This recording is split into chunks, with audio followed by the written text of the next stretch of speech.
Vi um rabino usando Isaías 53 para dizer que Jesus não seria o Messias, pois não teria descendentes. Além disso, sempre batem no ponto de que eles leem o Velho Testamento no original. O que acha disso? Vamos ver qual que é a passagem? Será que é Isaías 51, não? Que é do servo sofredor? Mas vamos dar uma olhada aqui juntos. Esse negócio do original é uma besteira tremenda. A gente vai falar disso aqui já também. Até porque o escrito que esses judeus chamam de original é do século X, né?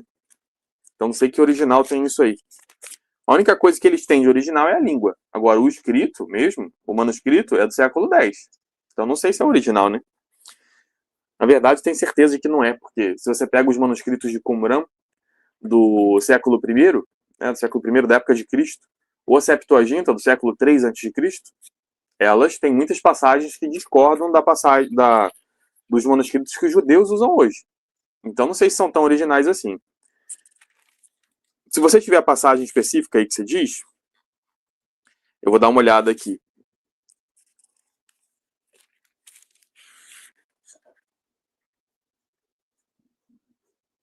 É 53 mesmo, é. Vamos ver onde é que está aqui a descendência dele, para ver como está escrito.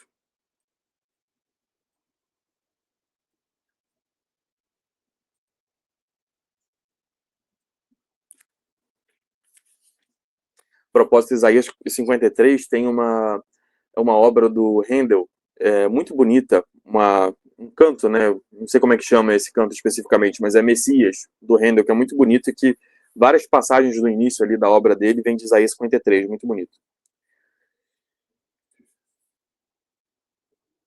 Eu não estou encontrando aqui a parte sobre... Ah, tá, encontrei aqui, ó.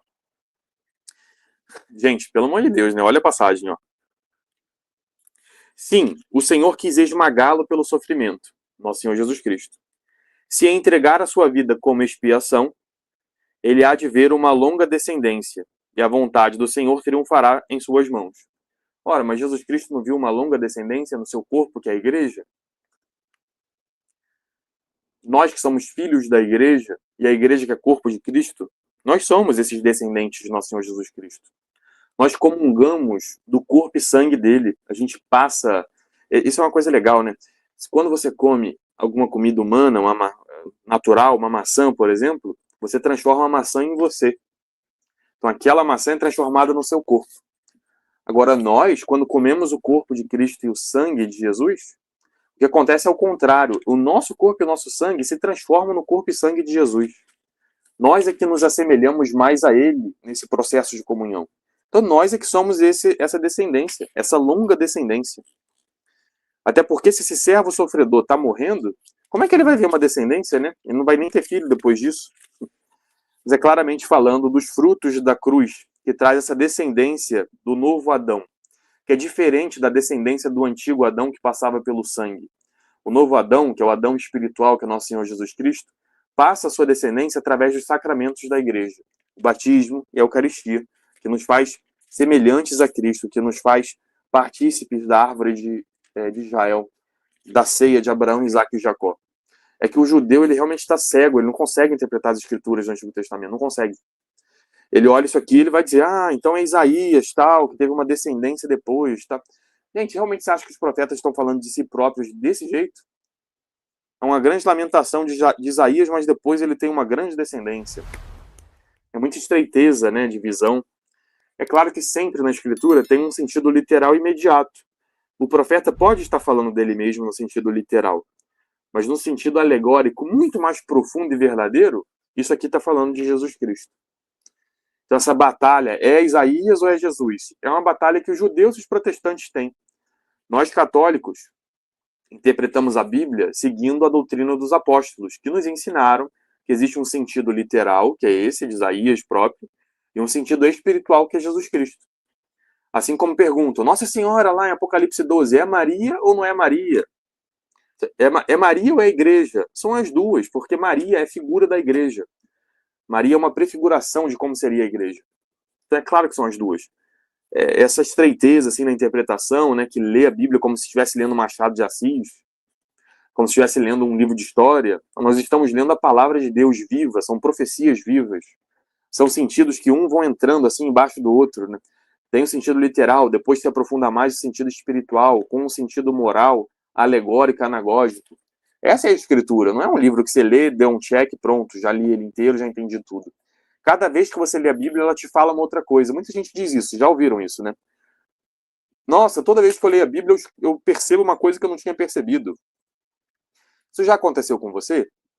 Isso acontece com todos nós, porque, em geral, quando a pessoa diz isso, nossa, eu entendo outra coisa, em geral ela está se referindo ao sentido moral dentro do sentido espiritual.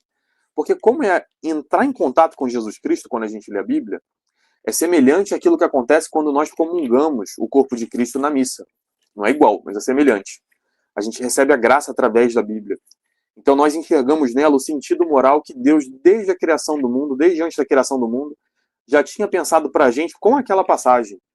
Então ele é poderoso o suficiente para escrever esses livros da Bíblia, inspirar esses livros da Bíblia de um modo em que eles conversem com todos ao longo da vida inteira da pessoa, cada hora com uma mensagem. Isso é humanamente impossível, mas para Deus nada é impossível. Ele está muito acima de tudo isso e consegue fazê-lo. E essa coisa do original, então, cara, tipo, o que tem de diferente no original nessa passagem? Sinceramente, o que tem de diferente? É o versículo aqui. Ele há de ver uma longa descendência. É o versículo 10 de Isaías 53. Deixa eu procurar aqui para a gente olhar como é que é o original. Isaías 53.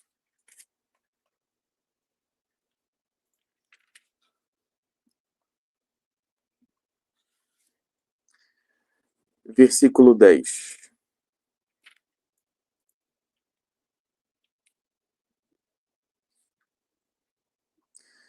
Deixa eu mudar aqui. Pronto. Ó.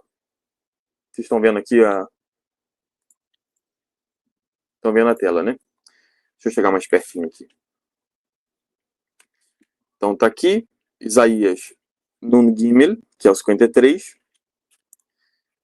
versículo 10, na passagem aqui, ó, que é esse servo.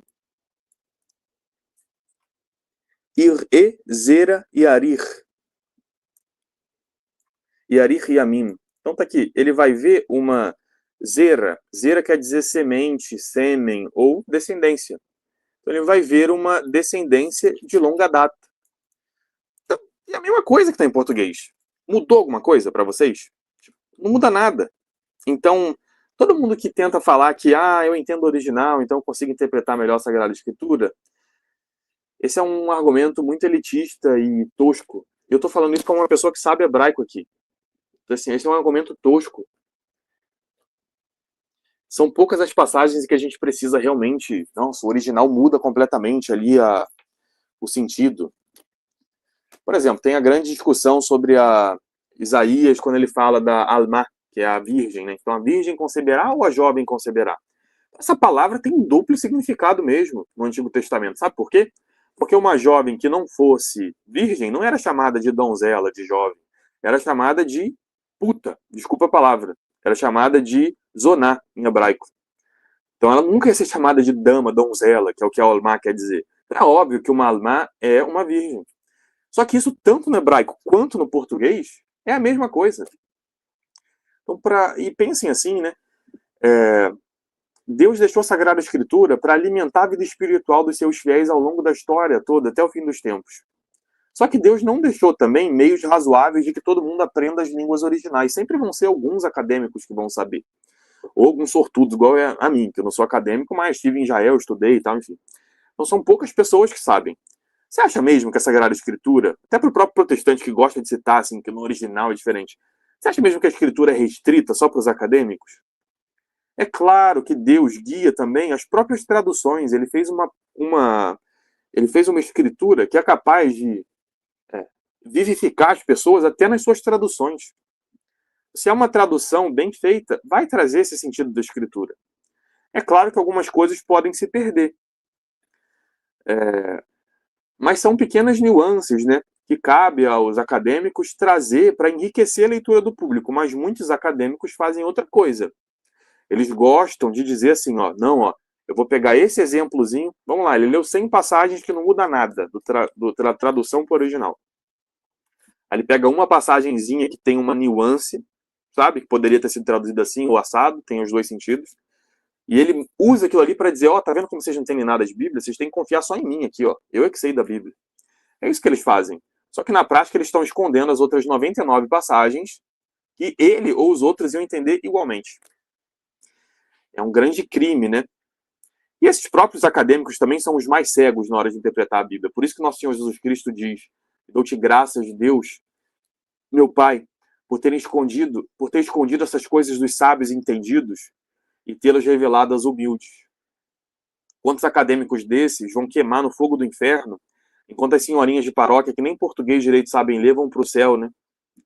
Bendito seja Deus por isso. Por esses que, em vez de usar o conhecimento para reforçar as coisas que as pessoas sabem que são verdadeiras, usam para lançar dúvida, para poder dominar essas pessoas, para poder se exaltar, dizer que entende da palavra de Deus. Uma coisa ridícula.